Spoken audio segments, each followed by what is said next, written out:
Sinh tồn tự nhiên review, hãy đăng ký và theo dõi chúng tôi. Đây là động lực to lớn để chúng tôi tạo ra những video thật ý nghĩa gửi đến người xem. Chân thành cảm ơn.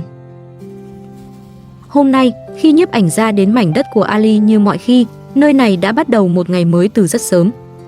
Những người thợ đã có mặt từ khi trời còn chưa nóng hẳn. Nhưng hôm nay, sự nặng nề không chỉ đến từ công trình. Nó còn đến từ số tiền còn lại trong tay Ali. Ali nhìn bà Hilda rồi nói, đây là toàn bộ số tiền chúng ta đang có. Anh dừng lại một chút, rồi nói tiếp, chúng ta chỉ còn rất ít tiền. Nhưng chúng ta không còn lựa chọn nào khác. Công trình vẫn chưa hoàn thành. Những câu nói ấy khiến không khí trong lều như trầm xuống. Bởi mọi người đều hiểu, Ali không chỉ đang xây một căn nhà. Anh đang dồn gần như toàn bộ những gì mình còn lại vào đó. Ali nhìn đống gạch rồi nói, cháu phải dỡ số gạch này xuống. Bà Hilda lập tức nhắc, dùng xe đẩy đi, công nhân đã mang xe đẩy đến rồi. Ali nói, cháu cũng đã mua vữa rồi. Ngay sau đó, anh quay sang người thợ, mang gạch đến cho ông chủ thợ đi, ông ấy đang cần ngay. Rồi Ali nhìn ra phía chiếc xe. Chiếc xe đang chắn đường, tôi sẽ dỡ gạch ở đây. Bên cạnh đó, bà Hilda cũng gọi mọi người. Mọi người đến lấy vữa đi. Mọi việc diễn ra liên tục, không ai thật sự có thời gian ngồi xuống. Nhưng giữa lúc ấy, Ali lại nhớ ra một chuyện khác. Xe sắp hết xăng rồi. Rồi anh nói thêm, tôi cũng cần thêm một chiếc xe bán tải.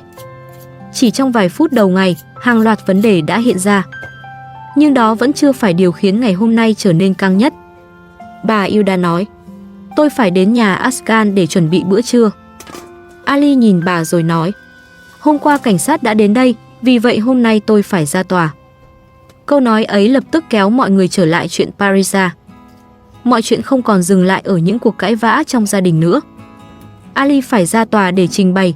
Anh nói, mọi chuyện sẽ được làm rõ tại tòa án. Sau đó, Ali đưa chìa khóa cho bà Hilda. Cầm chìa khóa xe bán tải đi, tôi sẽ dùng xe của ông chủ thợ. Bà Hilda chỉ biết nói, tạm biệt, chúc may mắn. Mẹ Ali nghe vậy liền hỏi, chiều nay con phải ra khu phố à? Ali đáp, không, con phải ra tòa. Rồi anh nói một câu khiến mọi người lặng đi, nếu con có tội thì có thể sẽ bị bắt. Ali lại nói, con có mang theo một cái xẻng, làm ơn đưa nó cho người công nhân. Rồi Ali quay sang bà Hilda, tôi có cần mua vòi nước cho nhà vệ sinh không? Bà đáp, có. Cuộc sống của Ali lúc này chính là như vậy. Tất cả cùng đổ lên vai anh trong một ngày. Sau đó, Ali lên đường đến tòa án. Trên đường đi, anh khẽ nói, Chúa ơi, xin hãy giúp con. Rồi anh lại nhắc đến điều khiến mình lo nhất. Parisa vẫn chưa đi siêu âm. Dù hai người đã cãi nhau rất nhiều, dù Ali liên tục nói đến chuyện ly hôn, nhưng việc Parisa đang mang thai vẫn là nỗi lo lớn nhất trong lòng anh.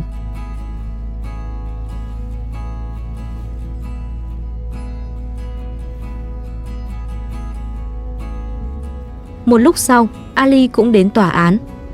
Anh nhìn tòa nhà trước mặt rồi nói, tòa án ở đây rồi.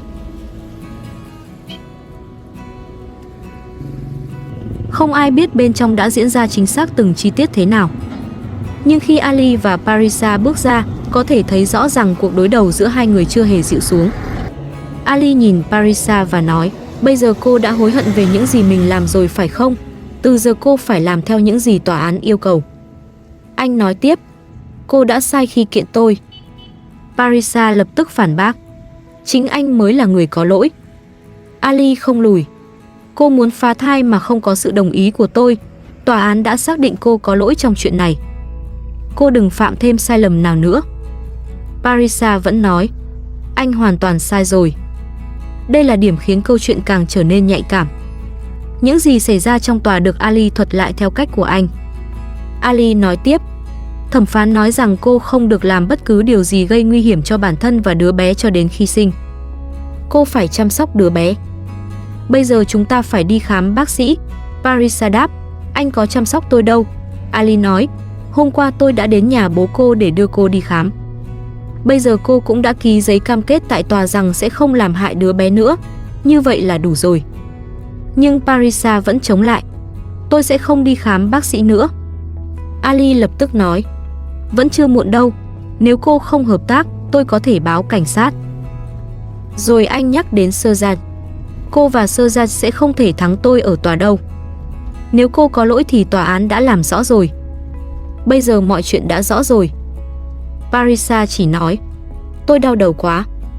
Ali nhìn cô, vừa tức giận vừa mệt mỏi. Cô đã tốn rất nhiều tiền cho luật sư, vậy mà cuối cùng vẫn bị tòa xác định là có lỗi. Cô đã thiệt hại quá nhiều rồi. Không khí giữa hai người lúc này rất căng. Nhưng dù tức giận, Ali vẫn đưa Parisa đến phòng khám. Bởi sau tất cả những tranh cãi, điều quan trọng nhất vẫn là đứa bé. Một lúc sau, Ali cùng Parisa đến phòng khám. Ali nói, mau vào trong đi. Cô có lịch hẹn với bác sĩ phải không?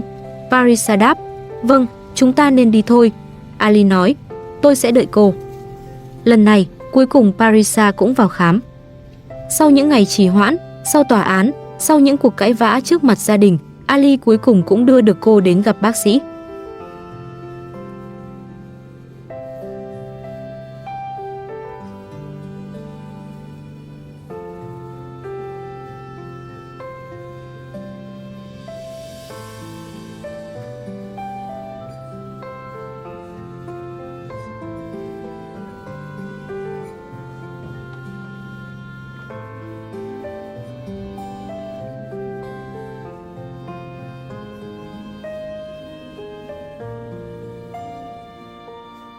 Một lúc sau, Ali gặp bác sĩ siêu âm.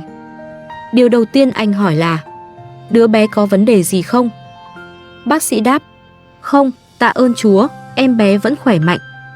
Chỉ một câu nói ấy có lẽ đã khiến Ali nhẹ đi một phần. Sợ mọi thứ đi quá xa trước khi anh kịp làm gì. Ali nói với bác sĩ, hôm nay tôi đã phải cố gắng lắm mới đưa cô ấy đến đây. Nếu không thì cô ấy nhất quyết không chịu đi khám. Bác sĩ có thể nói chuyện với cô ấy một chút được không?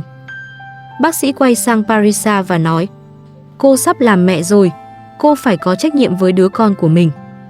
Cô cần được bác sĩ theo dõi thường xuyên. Hãy làm theo hướng dẫn của bác sĩ. Nếu không, em bé có thể gặp vấn đề. Những lời ấy không gay gắt nhưng rất rõ ràng. Trong câu chuyện này, người lớn có thể giận nhau, có thể trách nhau, có thể kéo nhau ra tòa, nhưng đứa bé chưa chào đời không thể tự bảo vệ mình. Ali đứng bên cạnh, rồi nói, nếu cô ấy không chịu chăm sóc bản thân thì tôi sẽ ly hôn.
Sau khi khám xong, Ali và Parisa rời khỏi phòng khám.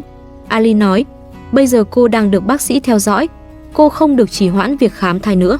Tưởng rằng sau cuộc khám, mọi thứ sẽ dịu lại. Nhưng với Ali và Parisa, một ngày hiếm khi kết thúc dễ dàng như vậy. Sau đó, Ali cùng Parisa đến cửa hàng quần áo. Ali nói với người bán, tôi sẽ chọn quần áo, tôi cần quần áo để đi làm. Mang cho tôi bộ quần áo vừa cỡ nhé. Rồi anh chọn tiếp, cho tôi xem một chiếc áo sơ mi. Tôi không cần áo quá rộng. Parisa đứng bên cạnh đã bắt đầu mất kiên nhẫn. Nhanh lên, Ali nói. Nếu cô muốn thì có thể ngồi xuống ghế đi. Parisa đáp, im lặng đi. Chúng ta phải đi nhanh lên. Anh lúc nào cũng mua quần áo. Ali phản bác, tôi đâu có nhiều quần áo. Rồi anh nói, tôi sẽ mua một cái có quai. Parisa lại nói, tôi phải đi rồi, tôi không có trách nhiệm phải trông con của anh. Câu nói ấy khiến không khí lại nặng đi. Ali chỉ nói, lên xe đi.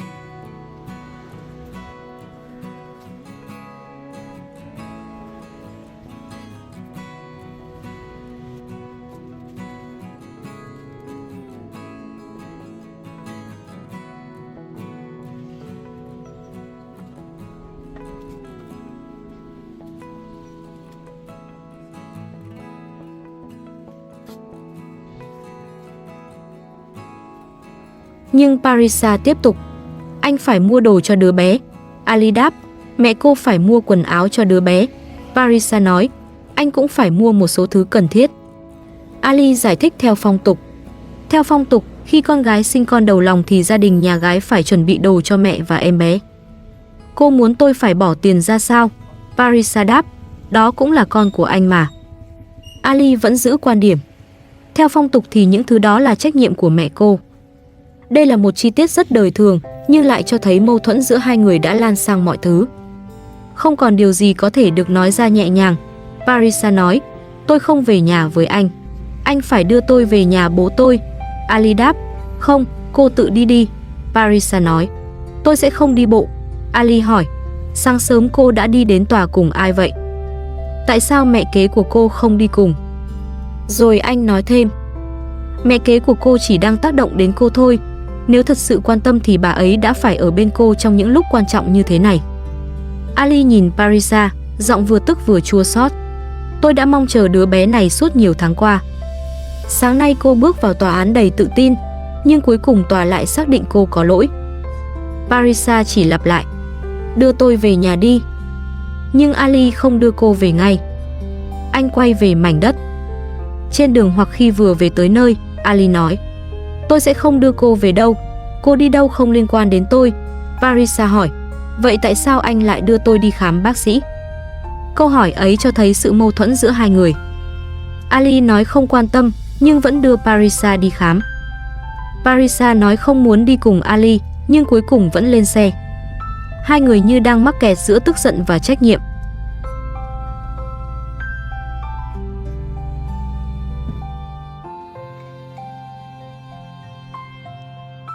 Khi bước vào khu công trình, Ali nói với ông chủ thợ, anh vất vả rồi, ông chủ thợ, chúc anh sức khỏe. Ông chủ thợ đáp, không có gì, cảm ơn anh. Parisa lúc này vẫn than, tôi đau đầu quá, tôi phải về nhà. Bà Hilda nhìn cô rồi nói, đây cũng là nhà của cô mà, vào trong uống trà đi.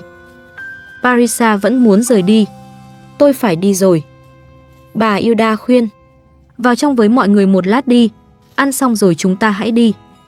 Ali bực bội, im lặng đi, vào trong ngồi xuống đi, tôi đã mua áo khoác và quần áo đi làm rồi. Bà Hilda tiếp tục cố giữ không khí, ngồi cạnh Ali đi, ăn một chút đi. Parisa đáp, tôi không ăn đâu, tôi phải đi sớm.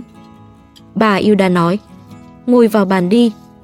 Ali lại hỏi chuyện công trình, công nhân đã ăn chưa? Bà Hilda đáp, rồi. Lúc này, Ali bắt đầu kể lại chuyện ở tòa. Ở phiên tòa, tôi đã nói toàn bộ sự việc với thẩm phán. Cuối cùng tòa án xác định Parisa có lỗi trong chuyện này. Rồi anh nói một câu đầy tự tin, không ai có thể dễ dàng đánh bại tôi đâu. Bà Hilda hỏi, thẩm phán đã nói gì?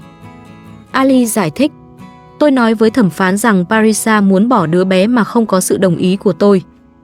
Thẩm phán nói một thai nhi 5 tháng tuổi cần được bảo vệ và yêu cầu Parisa cam kết không làm bất cứ điều gì gây nguy hiểm cho đứa bé.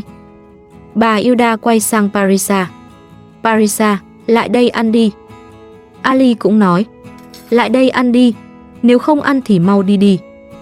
Parisa đáp lạnh lùng, tôi sẽ không ăn đồ ăn của anh. Rồi cô nói, sáng nay anh đã đặt lịch khám bác sĩ cho tôi rồi. Ali bực, bớt làm ồn đi. Rồi anh lại hạ giọng vì đứa bé. Vì đứa bé, cô nên ăn một chút đi, nếu không thì cô cứ làm bản thân và mọi người thêm mệt mỏi. Một lúc sau, Ali nói với Parisa, pha trà cho công nhân đi để tôi còn ra giúp họ. Parisa đáp, anh chẳng hiểu gì cả, anh đúng là điên rồi. Cuối cùng, Ali không tiếp tục tranh cãi trong lều nữa. Anh bước ra ngoài làm việc. Ngoài sân, những người thợ vẫn đang vất vả.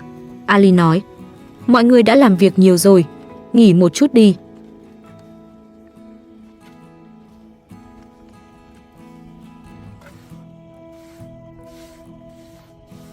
Nhưng ngay khi công trường vừa có chút yên lại, Parisa bước ra. Ali nói, cô có thể rời khỏi đây bất cứ lúc nào. Parisa đáp, tôi sẽ không để những công nhân này tiếp tục làm việc. Câu nói ấy lập tức khiến tình hình căng trở lại. Ali nói, im lặng đi. Rồi quay sang ông chủ thợ. Ông chủ thợ, ông có thể đi rồi. Parisa phản ứng, anh không thể ra lệnh cho tôi. Ali đáp, mọi chuyện với cô đã quá rõ ràng rồi. Đừng để hàng xóm kéo đến đây nữa. Tránh xa tôi ra. Parisa nói, tôi bị ướt rồi. Ali nhìn cô đứng ngoài nắng. Đứng ngoài nắng như thế không tốt cho đứa bé. Parisa đáp, không liên quan đến tôi. Ali không còn biết phải làm gì khác. Anh gọi bà Hilda. Bà ơi, đến đưa Parisa rời khỏi đây đi.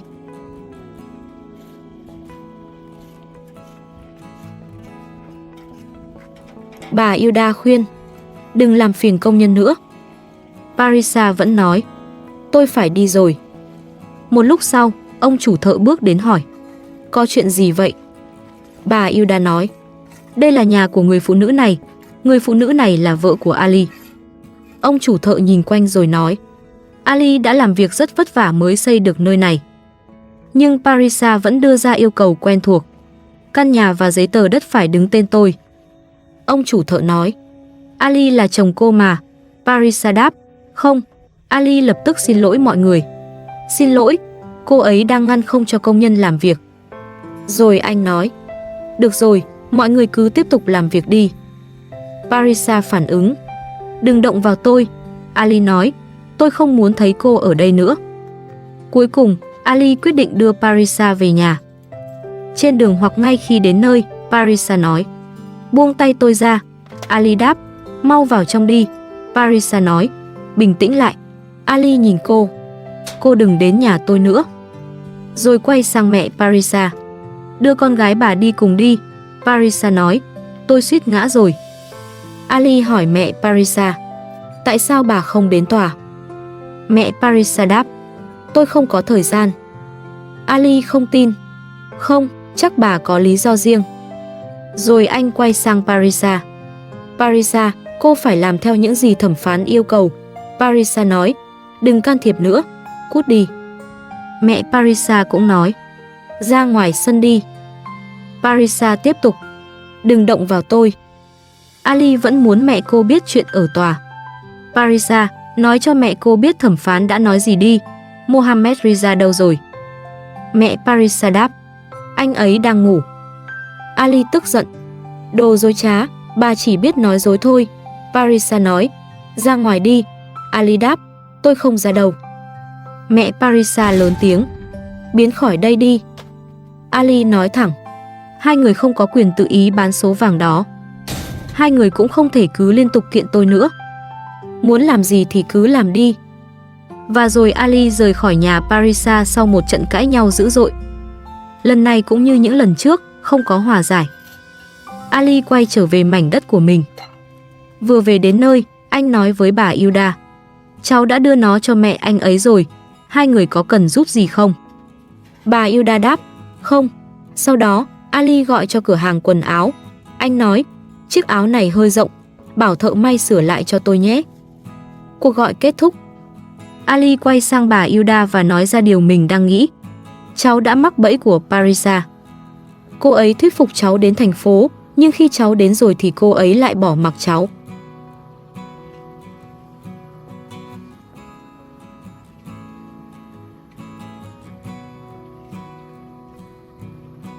Rồi như mọi lần, Ali lại bước ra ngoài làm việc. Không có thời gian để ngồi nghĩ lâu. Không có thời gian để gỡ hết cảm xúc trong lòng. Căn nhà vẫn đang chờ anh. Bên trong lều, bà Hilda đang pha trà. Bà nhìn ra công trình, rồi nói trong mệt mỏi. Công việc nặng nhọc quá. Sau đó bà khẽ cầu nguyện. Chúa ơi, xin hãy giúp con sớm xây xong căn nhà này. Rồi bà nói một điều khiến người nghe cũng thấy nhói. Có lẽ Parisa chỉ quay lại sau khi căn nhà được xây xong. Cô ấy chỉ muốn tôi phải khổ sở xây dựng ở đây. Đó là cảm nhận của bà Hilda trong lúc quá mệt. Bà đã chứng kiến Ali bán xe. Và bà cũng chứng kiến Parisa bước đến rồi lại gây tranh cãi, đòi đất, đòi giấy tờ, đòi vàng, nhưng không chịu hòa vào công việc chung.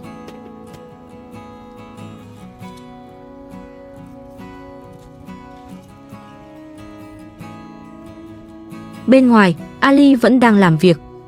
Anh hỏi người thợ, đây có phải hàng gạch cuối cùng không? Người thợ đáp, đúng vậy.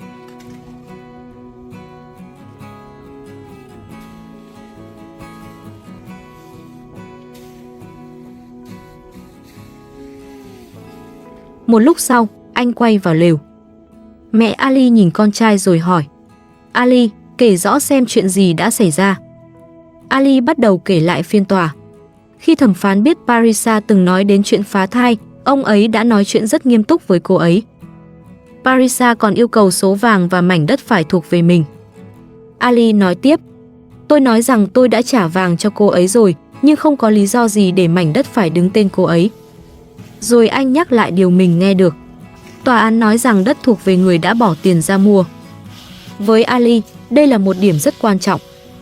Bởi mảnh đất này là thứ anh đang dồn toàn bộ sức lực vào. Vì vậy, khi Parisa yêu cầu giấy tờ đất phải đứng tên mình, Ali cảm thấy đó không chỉ là một yêu cầu tài sản, mà là một sự phủ nhận toàn bộ những gì anh đang chịu đựng. Nhưng dù có tức giận thế nào, Ali vẫn phải quay ra ngoài làm việc. Bà Yuda cũng ra phụ. Ali thấy vậy liền nói, bà ơi, bà đi nghỉ đi, công nhân cũng nên nghỉ một lát. Bà Yuda đáp, bà sẽ giúp cháu một chút. Ali nói, đẩy xe về phía trước đi. Rồi anh nhìn bức tường. Công nhân đã xây xong bức tường này chỉ trong 2 ngày. Anh lại nhắc, bà ơi, bà đi nghỉ đi. Bà Yuda vẫn không chịu. Không, Ali nói, đẩy xe lên phía trước, cẩn thận kẻo bị thương. Sau đó anh chỉ xuống một chỗ trũng. Chúng ta phải đổ đất xuống cái hố này. Nhưng rồi, giữa lúc đang làm, Ali lại nói đến tiền. Chúng ta vẫn cần khoản vay cưới. Anh nói tiếp, nếu tôi ly hôn ngay thì có thể sẽ không vay được tiền. Trước tiên tôi phải hoàn tất khoản vay, rồi lo cho đứa bé. Chuyện ly hôn sẽ giải quyết sau. Câu nói ấy cho thấy Ali đang bị giằng xé đến mức nào. Anh muốn ly hôn, nhưng lại phải nghĩ đến khoản vay. Anh giận Parisa, nhưng vẫn lo cho đứa bé. Trong khi đó, những người thợ vẫn làm việc chăm chỉ. Ali quay sang họ và nói, anh vất vả rồi, hãy giữ gìn sức khỏe, anh đã làm rất tốt. Mẹ Ali cũng nhắc, Ali, nhớ trả đầy đủ tiền công cho những người thợ nhé. Ali đáp, vâng, họ đã làm việc rất vất vả.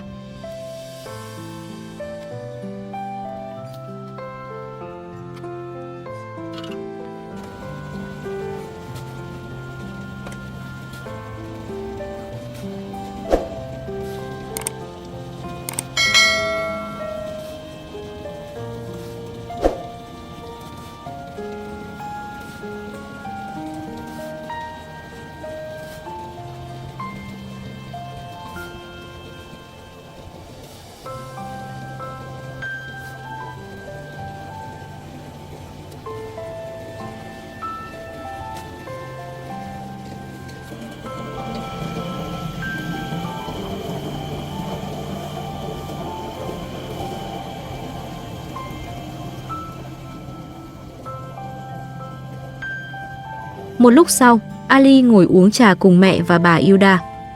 Không khí lúc này có phần lắng xuống. Sau một ngày dài, cuối cùng Ali cũng có vài phút ngồi xuống. Anh nói, tôi sẽ đến sau khi uống trà. Mẹ Ali vẫn nhắc, Ali, nhớ trả tiền cho công nhân. Ali nói, hiện giờ con đã đưa cho bà một ít tiền, lát nữa con sẽ thanh toán cho họ. Mẹ Ali không chỉ muốn Ali trả đủ, bà còn muốn anh biết trân trọng công sức người lao động. Bà nói, hãy thưởng thêm cho họ một chút để mọi người đều vui vẻ. Rồi bà nhắc đến lời dạy tôn giáo. Tiên tri Muhammad dạy rằng người lao động phải được trả công xứng đáng với công sức của họ. Hãy cố gắng làm cho những người làm việc cho mình cảm thấy hài lòng. Ali đáp, con sẽ trả tiền đầy đủ cho họ.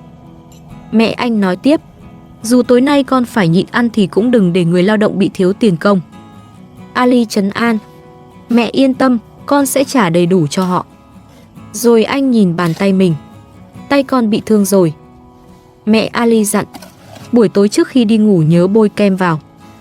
Một lát sau, mọi người quay vào lều. Ali hỏi, dưa có lạnh không? Bà Hilda đáp, có.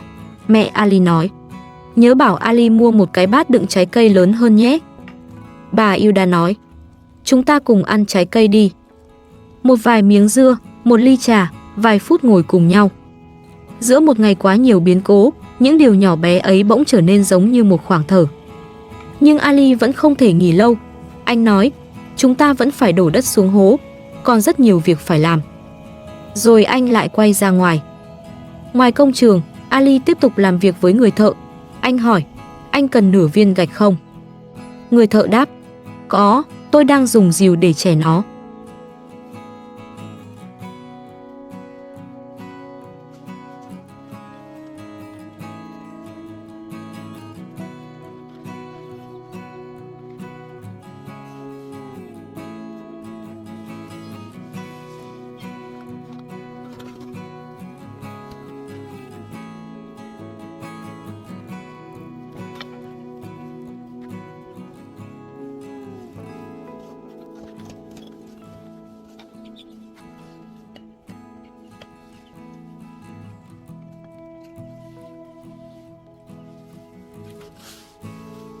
Sau đó, Ali đổ vữa trước lều.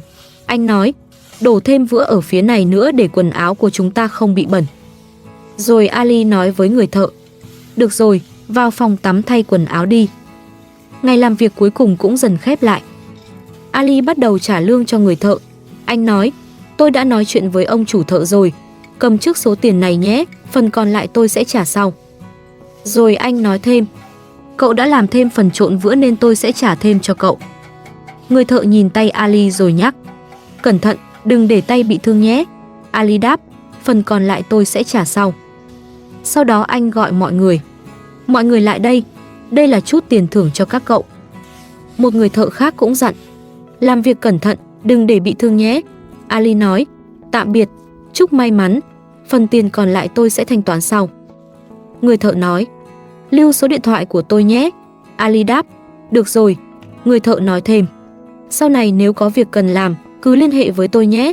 Ali nói, được rồi, mọi người đã làm rất tốt.